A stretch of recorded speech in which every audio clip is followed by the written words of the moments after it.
Hello focus, मैं हूं सोमनाथ दास और आप देख रहे हैं मार्केट शाला। मार्केट शाला पर आज का पोस्ट मार्केट एनालिसिस। सुबह जो है काफ़ी अच्छे सेंटिमेंट्स थे। मॉर्निंग में गैप अप ओपनिंग हुआ। गैप अप ओपनिंग होने के बाद 10 बजे तक मार्केट ने एक अच्छे तरीके से एक पॉजिटिव रेंज में कारोबार किया। 10 बजे के बाद मार्केट फिर वहीं आ गया हाफ ऑफ द डे तक जहां से उसने स्टार्ट किया था। मतलब अपने जितने भी गेंस थे सबको एग्जैक्टली वहीं पे ला करके खड़ा हो गया जहां पे कि कल की क्लोजिंग हमें मिली थी। उसके बाद सेकेंड हाफ में फिर तेजी शुरू हुई और मोर और लेस आप ये मान के चलें बड़ा स्लाइट गेन के साथ आज जो है भारतीय बाज़ारों ने काम किया। और उसकी वजह से आप देखेंगे कि जो मार्केट ब्रेड्थ है वो भी इक्वल थी माने कि 1225 बढ़ते हुए शेयरों के अगेंस्ट में 1267 गिरते हुए शेयर्स थे। तो मिक्स्ड बैग रहा एक तरीके से परफॉर्मेंस वाइज, चाहे सेक्टर वाइज कहें चाहे किसी भी तरीके से हम उस चीज़ को एनालाइज करें, तो एक mixed kind of performance markets में देखी गई। बट जो एक बेटर रिजल्ट या आउटकम जो है आज के प्राइस एंड एक्शन से आप निकाल सकते हैं वो ये है कि निफ्टी जो है 27 पॉइंट बढ़ के 0.11% के गेंस के साथ बंद हुआ। सेंसेक्स 0.12% के गेंस के साथ बंद हुआ, 97 पॉइंट्स बढ़ के। बैंक्स ने आज काफ़ी अच्छा परफॉर्म किया और लगभग जो है 0.41% के गेंस के साथ आज निफ्टी बैंक क्लोज हुआ। और निफ्टी आईटी जो कि एक स्टार परफॉर्मर है काफ़ी दिनों से, आज वहाँ पे थोड़ा सा जो है फ्लैट कारोबार होता हुआ दिखा और 41 पॉइंट की गिरावट के साथ 0.10% के लॉसेस के साथ आईटी इंडेक्स आज बंद हुआ। स्मॉल कैप इंडेक्स ने 0.28% के गेंस के साथ आज कारोबार किया। तो ये तो था मार्केट का लेखा जोखा। और ग्लोबल जो इंडिकेशंस मिल रहे हैं उनसे एकदम इस टाइम पे गिफ्ट निफ्टी तो एकदम फ्लैट नज़र आ रहा है, जहाँ पे क्लोज दिया है उसी के आसपास ही है। और डाउ जोन्स का फ्यूचर है वो थोड़े से गेंस के साथ, स्लाइट गेंस के साथ जो है कारोबार करता हुआ नजर आया 0.14% के। और फुटसी एंड डेक्स जो कि यूरोपियन इंडेक्स हैं वहाँ पे थोड़ी सी प्रॉफिट बुकिंग है 0.31% के आसपास की। तो एक mixed bag kind of performance जो है ओवरऑल वर्ल्ड वाइड जो है आप देख पा रहे हैं, क्योंकि पिछले पूरे हफ्ते में बहुत ही बेहतरीन performance world wide markets and हमारे भारतीय बाज़ारों का रहा, राइट। तो अब हम जो है देखेंगे कि किस तरीके से जो है कौन से लेवल्स हैं ट्रेडिंग पॉइंट ऑफ व्यू से जिसको कि हमें ऑब्जर्वेशन के ऊपर रखना चाहिए। Nifty futures and bank Nifty futures दोनों के ट्रेडिंग लेवल्स को हम एनालाइज करेंगे कल के लिए। चलिए शुरू करते हैं। तो ये आपकी स्क्रीन के ऊपर अभी आ रहा है निफ्टी फ्यूचर का चार्ट, ठीक है। ये आज के मार्केट की क्लोजिंग है फ्यूचर लेवल्स की। 0.25% गेंस के साथ निफ्टी फ्यूचर जो है आज क्लोज हुआ, अराउंड 62 पॉइंट्स के गेंस के साथ, राइट।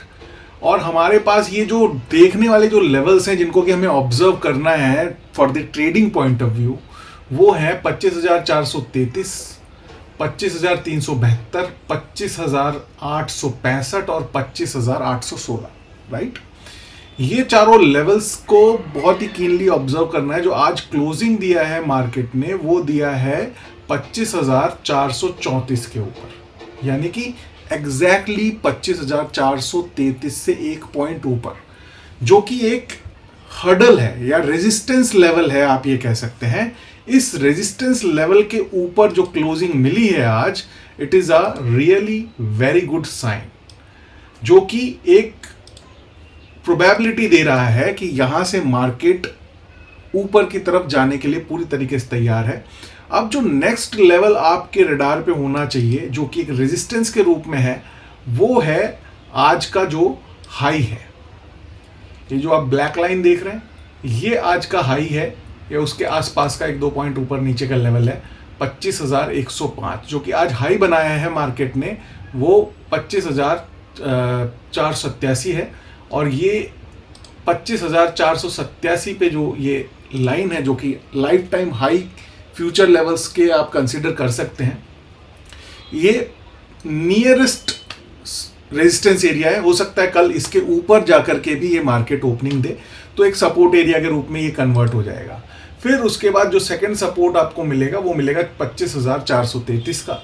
उसके बाद थर्ड सपोर्ट एरिया है 25,372 का। और अगर ये दोनों लेवल्स अगर ब्रीच होते हैं तो फिर उसके बाद 20 डेज का एक्सपोनेंशियल मूविंग एवरेज जो आपका खड़ा है वो खड़ा है 25,071 के आसपास। उससे पहले फिर कोई और सपोर्ट नहीं है। और उसके बाद जो सपोर्ट है वो है लास्ट वीक के जो लो लेवल्स हैं, जिन लेवल्स के ऊपर लास्ट वीक में ट्रेड किया है निफ्टी के फ्यूचर लेवल्स ने, यानी कि 24,865 और 24,816। तो ये आपके मेन जो है सपोर्ट लेवल्स होने चाहिए जिनको कि आपको ऑब्जर्व करना है और अपनी पोजीशंस जो है इन्हीं लेवल्स के आसपास बनानी है, क्योंकि इस बीच में कोई और एरिया नहीं दिखाई दे रहा है जहां पे कि आप अपनी एक इस तरह की कोई स्ट्रैटेजी बना पाएं जिसके थ्रू आप जो है अपनी ट्रेड्स को वहां पे फॉलो कर सकते हैं, राइट। तो ये निफ्टी का प्राइस एंड एक्शन जो समझ में आ रहा है, इन लेवल्स पे अगर मार्केट आता है जो कि मैंने अभी यहाँ पे मेंशन किए हैं, तो यहाँ पे बाई एंड सेल के ट्रेड्स आप ले सकते हैं according to the support and resistance area. मतलब इन लेवल्स के नीचे है और रेजिस्टेंस ले रहा है, यानी कि रुकावट ले रहा है प्राइस, तो वहाँ पे आप शॉर्ट करके प्लान कर सकते हैं 50-100 पॉइंट्स के ट्रेड के लिए। अगर यहाँ पे इन्हीं जो लेवल्स है, इन लेवल्स के ऊपर जो है प्राइस चल रहा है और वहाँ पे सपोर्ट ले रहा है, तो वहाँ पे आप बाई करके चल सकते हैं 50 एंड 100 पॉइंट्स के टारगेट्स के साथ, और अकॉर्डिंगली 1:2 के रिस्क एंड रिवॉर्ड के साथ आपको ये लेवल्स को ऑब्जर्व करना है, राइट।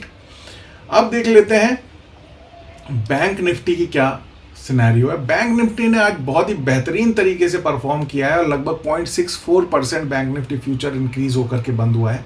यहाँ पे भी जो 4 लेवल्स आपको ऑब्जर्व करने वाले हैं वो है 52,044 सबसे पहला लेवल है, जो कि एक सपोर्ट के रूप में खड़ा हो गया है, क्योंकि आज की जो क्लोजिंग दी है मार्केट ने वो दी है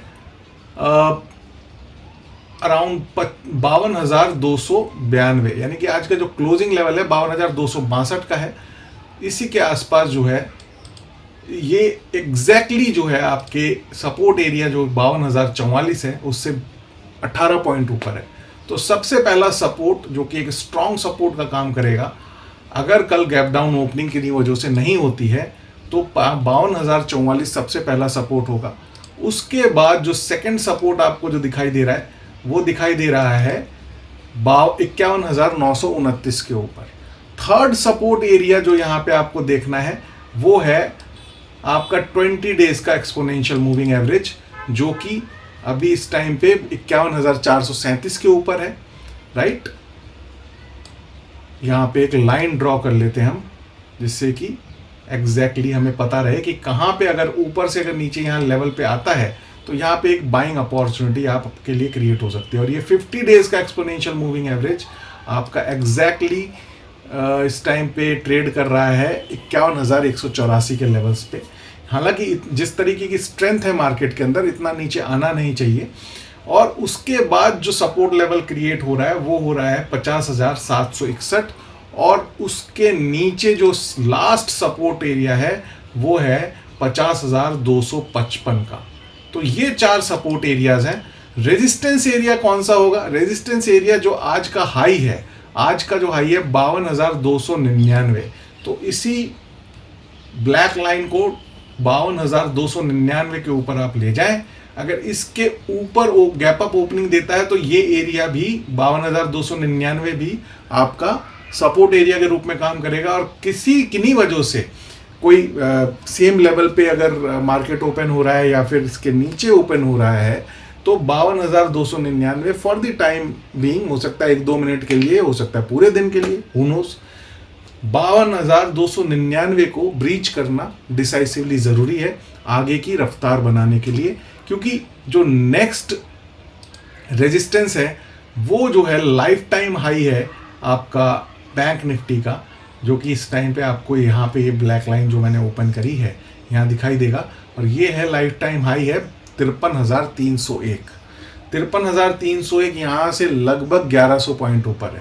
उससे पहले कोई भी रेजिस्टेंस नज़र नहीं आता है बैंक निफ्टी फ्यूचर्स के लिए। तो इन लेवल्स को आप कल के लिए ऑब्जर्व कर सकते हैं और इन्हें आप ट्रेड कर सकते हैं। ध्यान सिर्फ एक ही रखना है कि निफ्टी में 50 से 100 पॉइंट के टारगेट के लिए जाएं और बैंक निफ्टी में 100 से 200 पॉइंट के टारगेट के लिए जाएं। 1:2 के रिस्क रिवॉर्ड के साथ जाएं और अगर प्राइस नीचे से टकरा रहा है जाकर के, और वहाँ पे 1-2 कैंडल या 3 मिनट या 5 मिनट के कैंडल पे आप काम करते हैं और वहाँ पे 2-3 कैंडल से रेजिस्टेंस ले रहा है, तो वहाँ पे आप शॉर्ट करने के लिए सोच सकते हैं। और इन लेवल्स में से किसी भी लेवल के ऊपर अगर प्राइस ऊपर से नीचे आकर के टकरा रहा है, मतलब प्राइस ऊपर से आके किसी लेवल पे आके हिट कर रहा है और वहाँ पे 2-3 कैंडल रेजिस्टेंस ले रहा है, मतलब सपोर्ट ले रहा है, तो आप वहाँ पे एक लॉन्ग साइड का ट्रेड अपने लिए प्लान कर सकते हैं 1:2 के रिस्क एंड रिवॉर्ड के साथ। तो ये था कल के लिए निफ्टी एंड बैंक निफ्टी के जो लेवल्स हैं जो आपको ध्यान में रखने चाहिए। तो ये था हमारा आज का post market analysis. I hope आप सीख रहे होंगे। सीखते रहिए, बढ़ते रहिए, फिर मिलेंगे। Do trade, do invest and seek financial freedom with market Shala. Thank you.